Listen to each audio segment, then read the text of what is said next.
nation of immigrants. Yes, we're a nation of immigrants. We love America.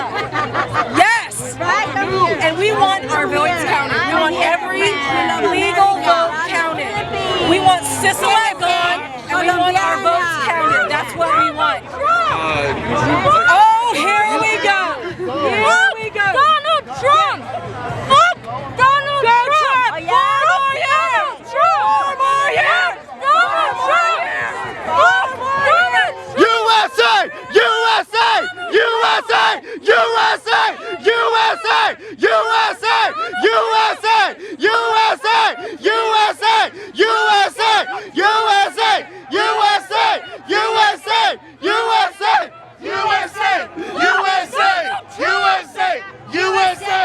US, stay away from here. How the fuck are you brown in a truck? Oh yeah? She's not oppressed! She is not oppressed! Oh yeah? She is not oppressed! We're not oppressed! Hey, Oh yeah? Hey, Don't touch her. Do not. Hey, what's up you guys? So I'm coming here with another video in my MVRCK series, making videos really controversial kinda. And tonight we are talking about, is it over? Is it really over? Let's get into it.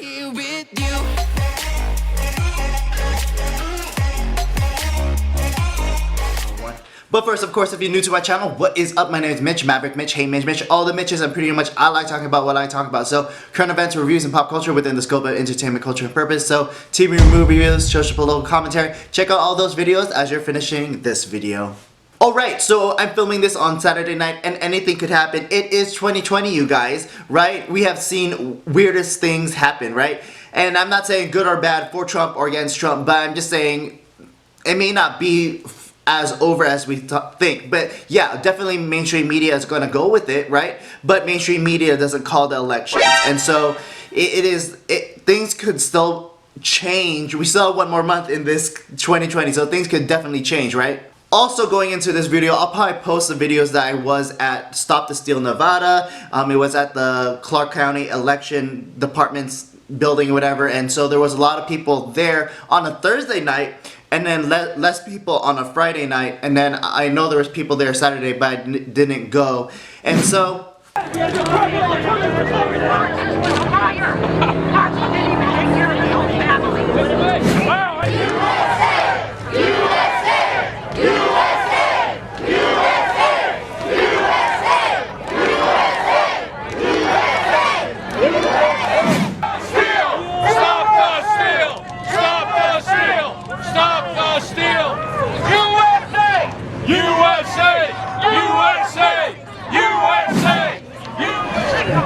Hi, we're here in Las Vegas protesting the counting of illegal votes. We know that President Trump won in the state of Nevada.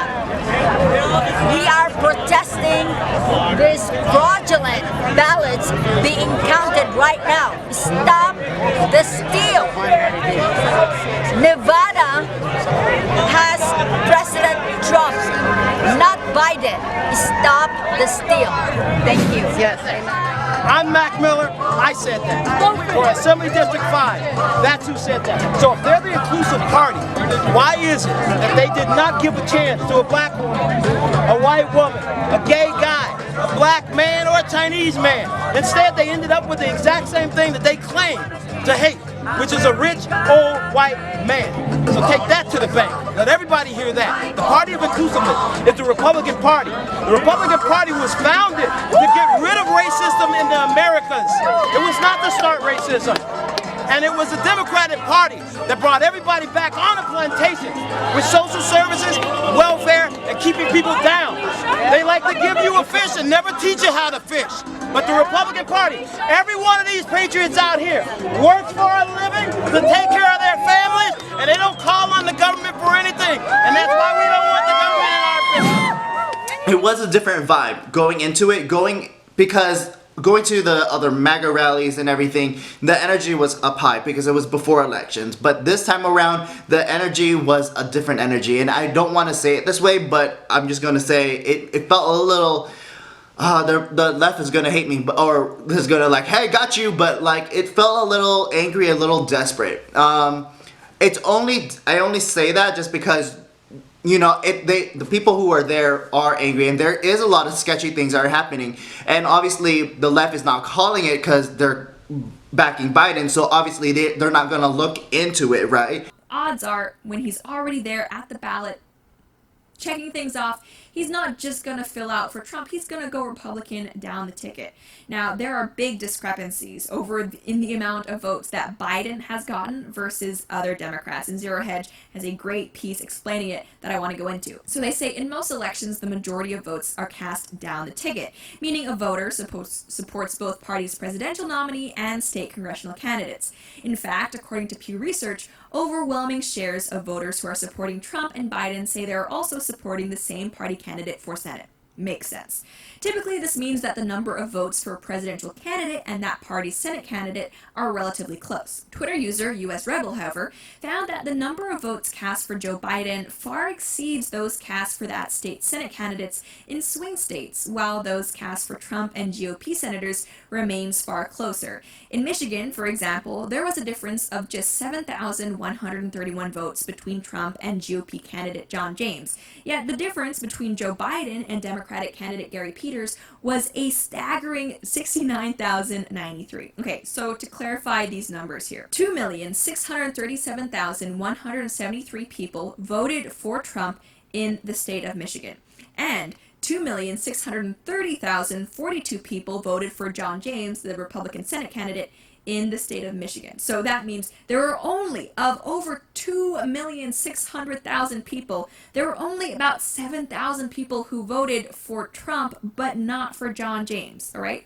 Very, very small numbers. However, if you look at what's going on with the Democrats, Joe Biden got 2,787,544 votes, but the Democrat Senate candidate only got 2,718,451 votes. That means that instead of the Republicans' 7,000 people who wanted to vote for the president but not the Senate candidate, for the Democrats, there were over 69,000 people who voted for Biden but not the Democratic Senate candidate. That's kind of fishy.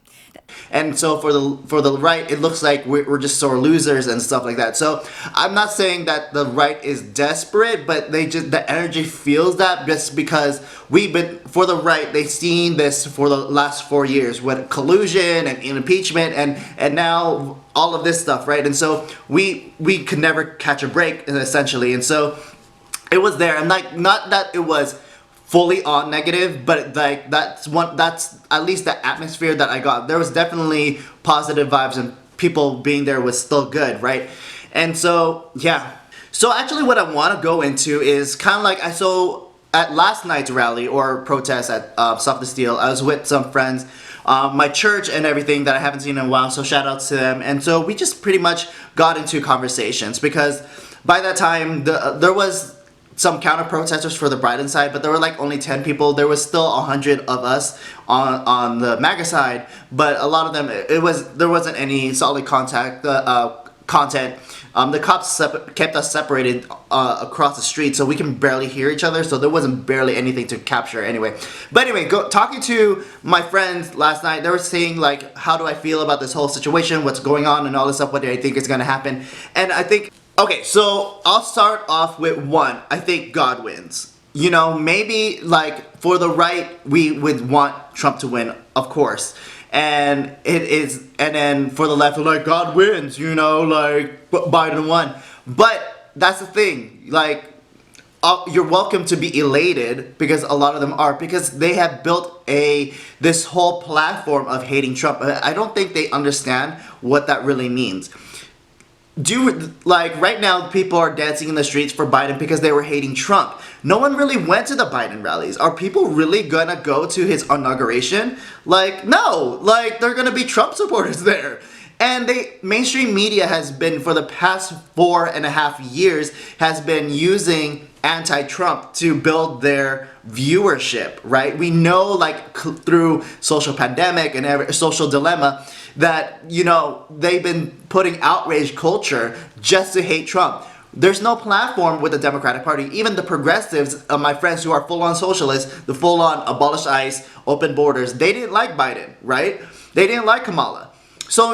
there's no cohesive platform within the Democratic Party that is sustainable other than hating Trump. A lot of Walkaway people have left the identity politics feeling as victims under the Democrats and going for the MAGA, right? So in my head, all of this Biden people, and I see a lot of it on my social media and on Facebook, a lot of them are cheering, rightfully so, and congratulations to some degree, but like, honestly, like, to me, it's gonna be Kamala Harris.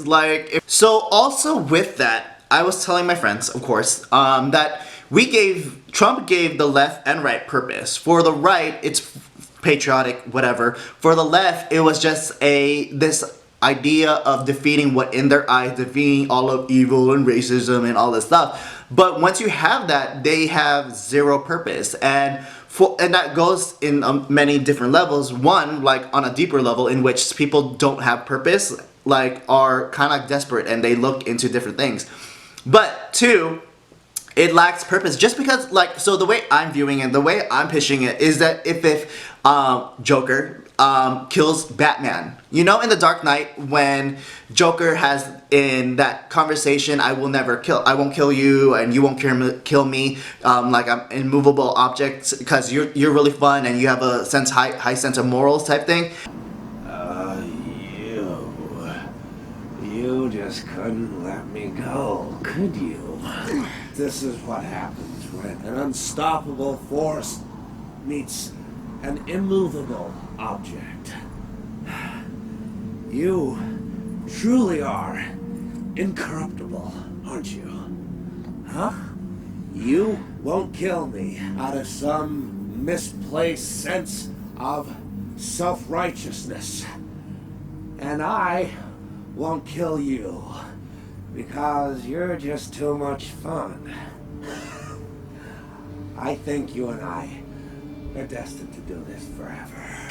It is that very reason. And so for the mainstream media, I think they did a too good of enough job that everyone that voted for Biden was just anti-Trump. And now, without Trump, they think they won, but mainstream media, what the hell are you going to talk about? Like, maybe you're going to go against like smaller YouTube channels, but really, there is very little to talk about, especially if you're calling for peace. And we'll see if Antifa is still right. I'm gonna say yes. Okay, so final thoughts. I guess I'm gonna go with, obviously things are still up in the air. It is 2020, we don't know what's gonna go on. And for the left, I think they're gonna say like, there's already one comment going with me on one of my videos. So like, I can't wait for the conservative to have meltdowns and tears. I'm like, none of us are. Like, obviously, most of us, at least, that there probably is someone out there who is highly invested in this, who is probably gonna cry and all that stuff. But,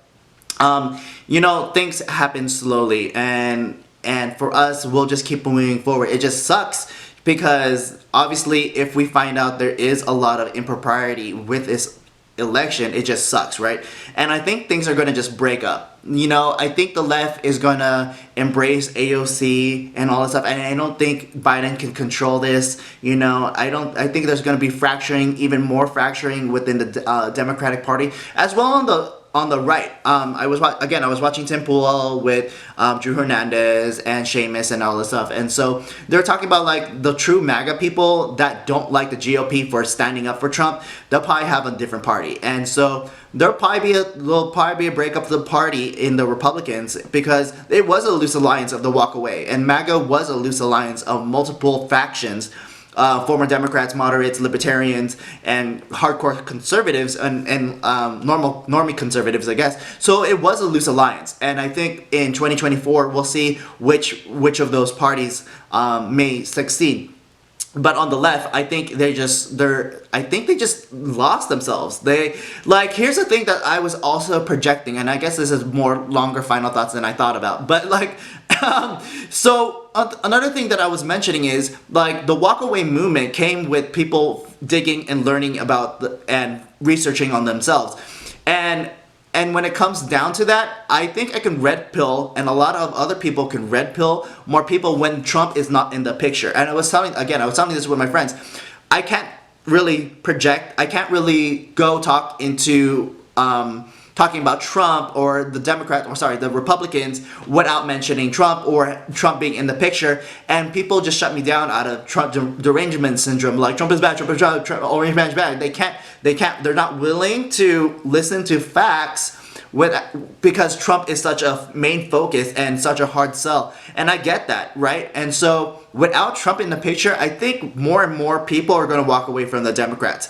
And Trump, like even Tim Pool mentioned this, a lot of people who voted in the Democrats, again, voted against Trump because that's what they saw in the mainstream media. It is counterculture to be MAGA, you know, and if they realize like what the Democratic Party is enabling or not enabling, like they'll probably realize for themselves. And he was saying a lot of people who are voting for Democrat this time around, this election, were new, uninformed voters, right? And I agree to that, right? And so there was a lot of people who were just voting for this election just to be a part of it, and they were just following the narrative of the mainstream media. And if mainstream media dies without talking about Trump, I think people like myself and other independent YouTubers will do very well, because if these people are looking for information that the mainstream media is not giving them, they're just gonna red pill themselves and again shoot themselves in the foot. So please, AOC and the squad, make more leftist policies, because there's no more moderates in the Democrat Party. So again, people, my more left-leaning friends are gonna watch this. They're like, oh, Mitch is gonna, like, you're just holding on, you're a sore loser. Well, I'm gonna say pretty much, yeah, congrats to the projected, not confirmed yet, but projected President Harris. Because we know that she is gonna take reins, right? BLM better start pushing like, oh, there's still a white supremacy in the White House, take that white man away, be the first female black president, and all this stuff. Yeah, so invoke what, the 24th Amendment or whatever? And so, yeah, go ahead, do it. So real final note here. Okay, real final note is I'm always looking at the positive, right?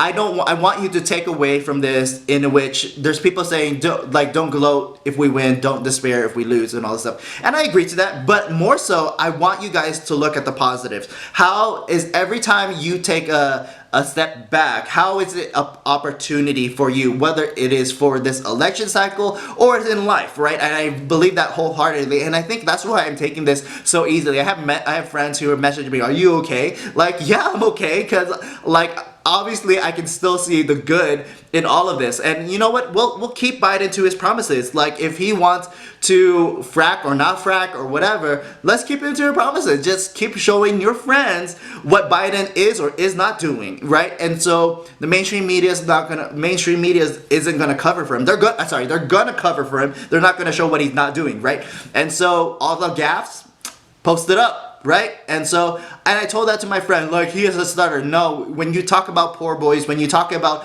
not knowing what state you're in, when you talk about running for the Senate, not the presidency, he's probably saying we need to defeat Trump. You already did. And so he'll probably slip up some more. And so we'll see.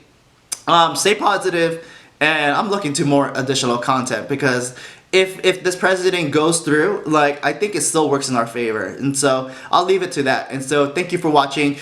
A lot of people are going on Parler, so follow me on Parler, Maverick Mitch. That's MVRCK Mitch. So follow me on Parler. Twitter is gonna die. And so follow me on Instagram at Hey Mitch Mitch. You can also follow my joint Instagram at It's Mandatory Fun, where I do other videos with my friend Jed. And yeah, thanks for watching. See you in the next video. Peace, peace, peace. Be with you. E come spirito tuo, always. All the words you told me, am I reading something different from your eyes?